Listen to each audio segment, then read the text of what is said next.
I'm going to show you a few different modern fast food locations with the logos removed, and I want to see if you can guess which restaurant it is. Here is number 1. That is Panda Express. Here is number 2. That is Arby's. Here is number 3. That is Burger King. Here is number 4.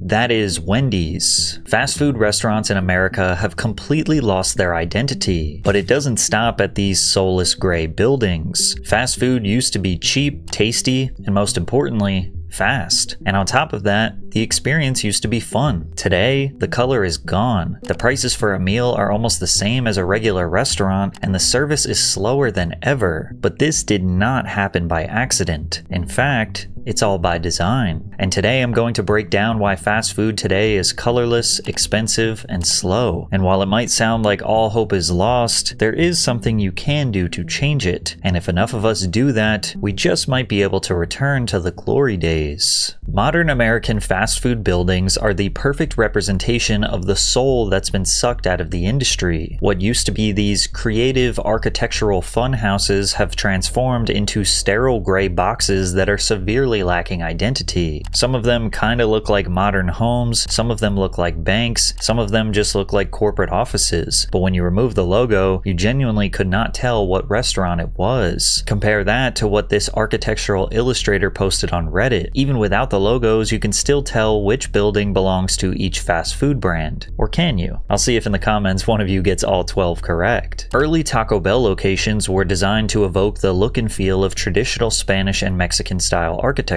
The original buildings featured stucco walls, red clay tile roofs, exposed wooden beams, and arched entryways. Now, you get a gray box with a modern purple LED light. Pizza Hut's red roof became such an iconic part of their design that now when a new business takes over the building and attempts to redesign, everyone knows it used to be a Pizza Hut. But today's Pizza Hut? Yep, another gray box. McDonald's used to have these big glowing arches you could see from a mile away. I was surprised to find out that there are still a few locations that maintain that 1960s vintage look. Take this Bloomington, Minnesota location for example. It still has the massive arches on each side, the red and white striped bricks around the edges, and red outline gives it this cartoonish but welcoming vibe. But sometime in 2023, they decided to get rid of all that charm and paint it gray. During McDonald's nationwide boom in the 1970s, they made a major rebrand to build locations faster. The red mansard roofs with the yellow accents that were supposed to resemble French fries is what most people remember visiting throughout their childhood. There are still a few locations out there that haven't been modernized. This one in Dunedin, Florida looks absolutely beautiful with the palm trees and the bright blue sky. Or check out this stunning Durham, North Carolina location. This photo was taken in 2021, but it looks like we took a time machine back to 1993. Sadly, this one was also painted entirely gray in 2024. Even this location outside of Disney World looked like a theme park of its own, and I'm sad to admit that this creative masterpiece has been replaced by what looks like a corporate headquarters. Now, one of the main reasons behind the gray box trend is that it's a safer, smarter real estate investment. This strategy leans heavily on modular construction and prefab standardized architecture. When a previous brand needed a very specific build-out, which usually came down to their custom roofs, it just cost more. And in a way, they're also preparing for their imminent failure, because these vague buildings can be transformed into just about any other business. In New Jersey, this Wendy's was transformed into a Burger King. In Missouri, this old Burger King was turned into a Wendy's. This former Taco Bell KFC combo was turned into a local pharmacy. And this former Arby's is now a local pizzeria. And to no surprise at all, the local pizzeria made a more charming and visually interesting design. Now, my favorite is when chains actually do the opposite of this, when they repurpose an old building, like this old bank in Wilmington, North Carolina that was transformed into a Dunkin' Donuts. It's undeniably smarter and probably more sustainable to build buildings that can outlive the brand inside them, which will in turn reduce waste and provide opportunity to future businesses. But there's just something sad about it too. Each restaurant lost all its character. But it's not just the exterior that lost its character. character, the interior is where many of these places thrived. Stepping inside used to feel like entering a little world of its own. Taco Bell had these purple and teal Art Deco chairs, textured wall tiles, and neon squiggles that felt like walking through a 90s arcade. People today would probably call this tacky, and they might not be wrong, but damn, it has an identity. But before we dive deeper, the other day I wasted hours trying to cancel all those subscriptions I forgot about. Luckily, today's sponsor Rocket Money is here to help. Rocket Money is an all-in-one personal finance app that helps you cancel subscriptions, lower bills, and manage your money better. Once you connect your bank account, Rocket Money identifies all of your subscriptions in a single list. From there, you can select the ones you don't want anymore, and Rocket Money may be able to help you to cancel with just a few taps. Rocket Money has helped its customers save up to $740 a year when you use all of the app's premium features. They've also helped customers save over $500 million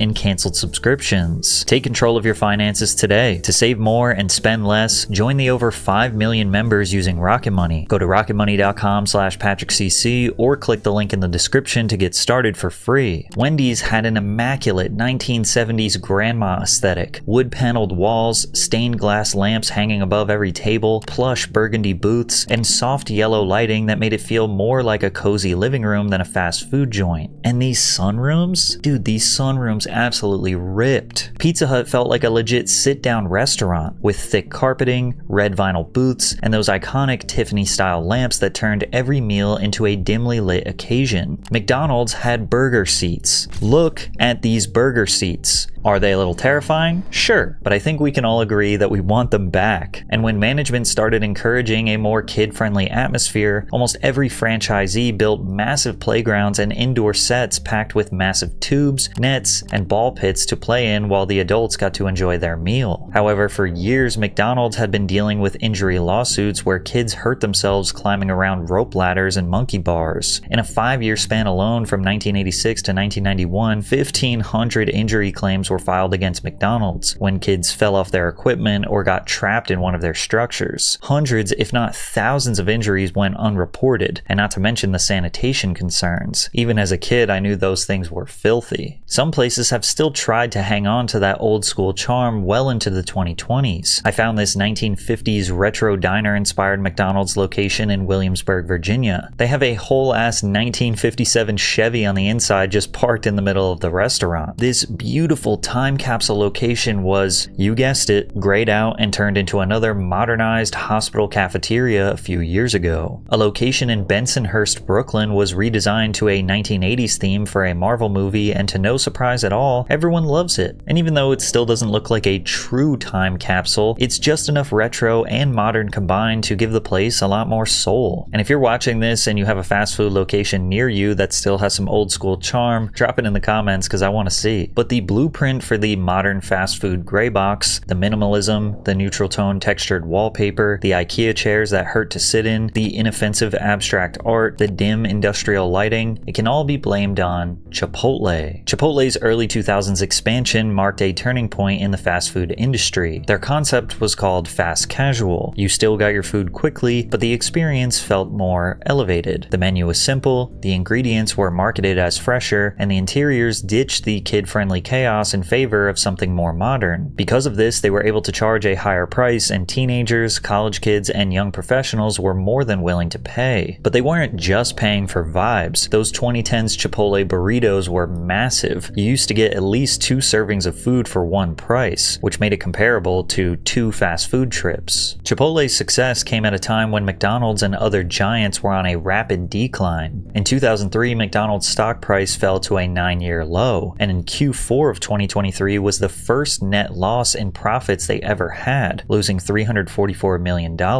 Public pressure around junk food intensified during this period. The Super Size Me documentary further tarnished the company's brand. The doc followed Morgan Spurlock, who ate at McDonald's restaurants 3 times a day every day for a month, consuming every item on the chain's menu at least once. At the end of the experiment, the 32-year-old had gained 24.5 pounds, a 13% body mass increase, increased his cholesterol to dangerously dangerous levels and became the proof the media needed to paint fast food as the face of America's obesity crisis. So while McDonald's scrambled to repair its image, Chipotle was thriving, offering a cleaner, simpler, healthier experience that looked and felt like the opposite of everything fast food had become. In response, McDonald's started the Forever Young campaign to transform the playground feel into a cafe-style space. What resulted was a push for a more contemporary aura, accented by terracotta, olive, and gray colors paired with wooden furniture. Of course, other fast food restaurants saw this change and followed suit. I also believe that the success of Starbucks and maybe even the Apple Store had a big impact on the aesthetics of fast food chains. Starbucks proved that people would pay a premium price to hang around in a space that felt upscale, and Apple taught the entire retail world that an ultra-minimalist design could signal trust and quality. Today, seemingly every fast food chain takes a little bit of inspiration from Chipotle, Starbucks, and the Apple Store, which has majorly contributed to them losing what made them special in the first place. Fast food restaurants were meant to be bold, fun, and kid-friendly, or even calm and cozy sit-downs for the family. But designers Lynn Rosenbaum and Michael Muchoff told the YouTube channel Cheddar that the design choices are nothing more than a marketing tactic. We have to be perceived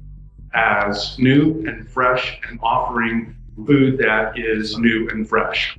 What has changed within our restaurant? We want to communicate that to the customer on the outside, and the easiest way to do that is through architecture and interior design. How can we make it look healthier, but not actually make it healthier? That's basically the gist. I don't think any logical person is expecting fast food to be healthy, but the risk used to be worth the reward. Because beyond the building design and modern branding, it seems like they aren't even trying to make the food look or taste good anymore. The burgers aren't even close to as advertised, with buns flat as a pancake and lettuce that looks like it was left out all night. Places like KFC refuse to change the oil in their fryers, so you can't even taste the chicken anymore, and those so-called crispy fries you ordered look like they were defrosted, placed under a heat lamp, and served without anyone noticing they missed a crucial step. Even legendary YouTuber The Report of the Week, who has spent the past decade reviewing fast food menu items, just about had a meltdown over the decline in quality and service across every big chain in the US after countless bad experiences in 2023. Instances not as bad as this, but where there have been problems with my order, with the quality. It's just lapsing more and more. And it's not just Culver's. It's every place. McDonald's, Burger King, Wendy's, Taco Bell, you name it. There have been so many places, and I'm sure you've noticed this, that I've reviewed in the last couple years, where the food has just been awful. It's quite frankly disgusting. I hate when this happens. And what bothers me even more is when it's becoming more and more of the norm. When I'm trying out these sorts of items, and time and again, it's some burnt piece of garbage. It's some just vile slop, for lack of a better word. And it's getting to the point now where pretty much every other item that I review is just, it's disgusting in some way or another. Or it's just so overpriced that it might be alright, but it's like you're burning your money. What's even the point? But even if fast food companies lost the fun, lost the undeniable guilty pleasure taste, at least it's still cheap, right?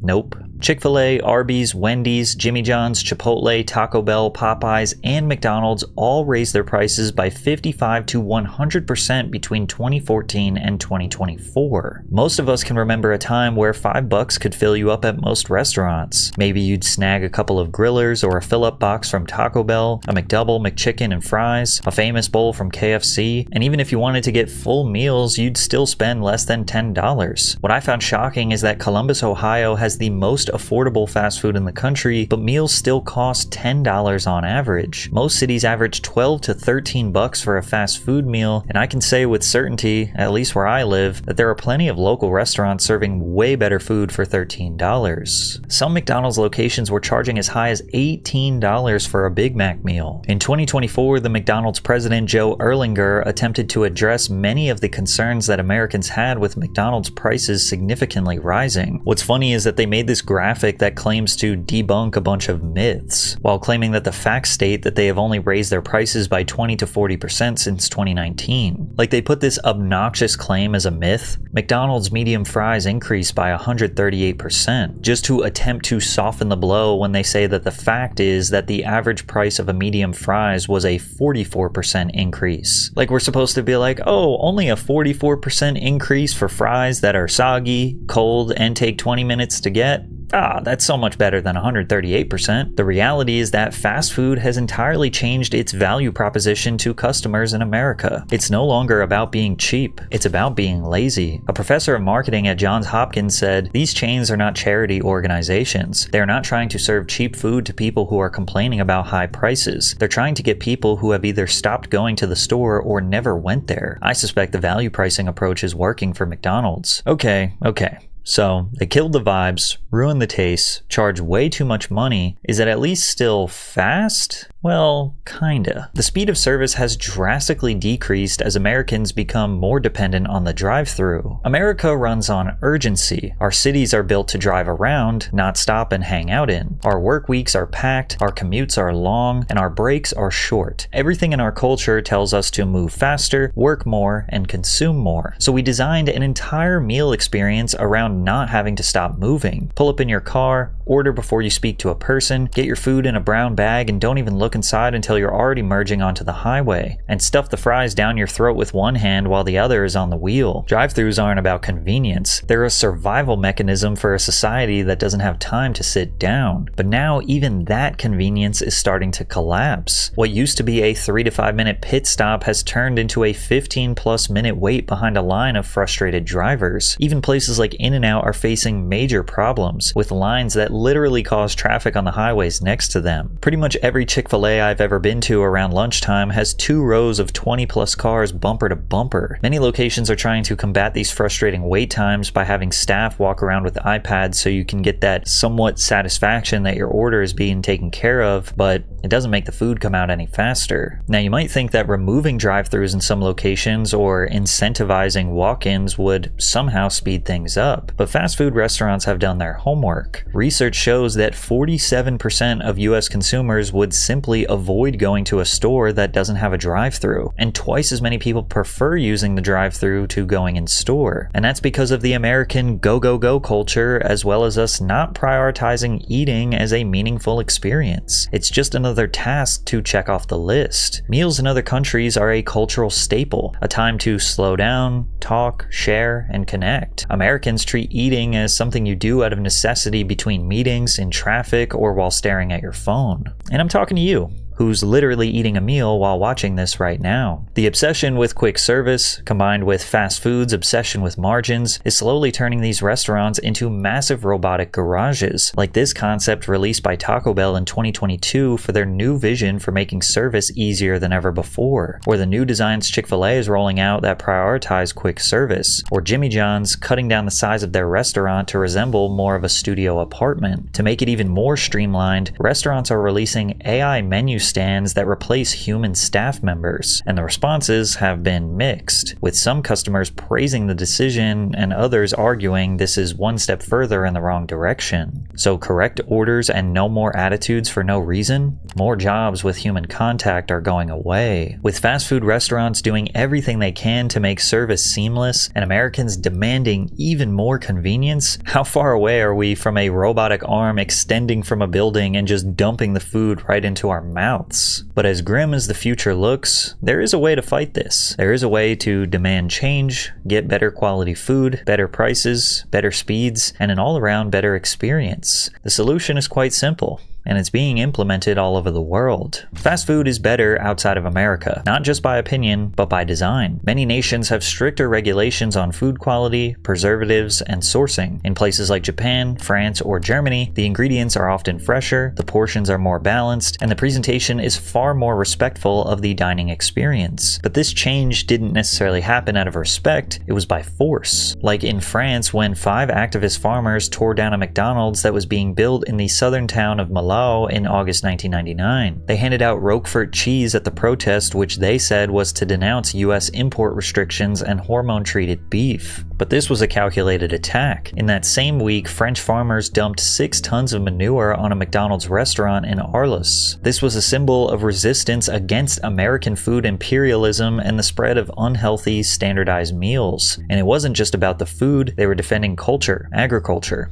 and tradition. And it worked. French consumers began demanding locally sourced ingredients, and McDonald's responded. Today, around 75% of the food served in McDonald's France is sourced domestically. Now, this doesn't mean go and destroy your local McDonald's, but it is proof that a protest goes a long way. Also, McDonald's Europe became the first food service retailer in many markets to sell Marine Stewardship Council certified sustainable fish. The MSC is widely considered the gold standard certification for sustainable wild-caught seafood. Because if they did not meet these standards, then European countries would simply not allow them to serve fish. In India, they mostly don't serve beef or pork items due to religious values held by the citizens. In China, they serve taro pies. Taro is a plant native to Southeast Asia whose roots and leaves are used for food in this region. In Saudi Arabia, 100% of their menu must be halal. Therefore, all products served at McDonald's restaurants are inspected and approved by local authorities and Islamic inspectors at the countries of export. The point is, McDonald's and other fast food restaurants will abide by socio-cultural, religious, food preferences, and environmental factors, or they will simply not be allowed to serve food in that country. And they might even complement the country with a vibey atmosphere. They'll serve food in decommissioned planes in New Zealand, a colorful building pagoda in China, or a ski up in Sweden. The end result? Better service, better food, better vibes, and customers who treat eating as something worth sitting down for. All of these point to the fact that fast food restaurants can still be colorful, fun, cheap, and have the best quality food available for their meals. It's just that they only change when people finally start to walk away. This is not the answer you want, but it is the truth. Sure, the buildings are gray and bland. Sure, the service is slow. Sure, the food doesn't taste as good and corporate greed is driving up the price. But you can protest. You can just stop going. And they will be forced to resort back to the things that made these restaurants special in the first place. But until most of us refuse to order from these fast food restaurants, then nothing is going to change.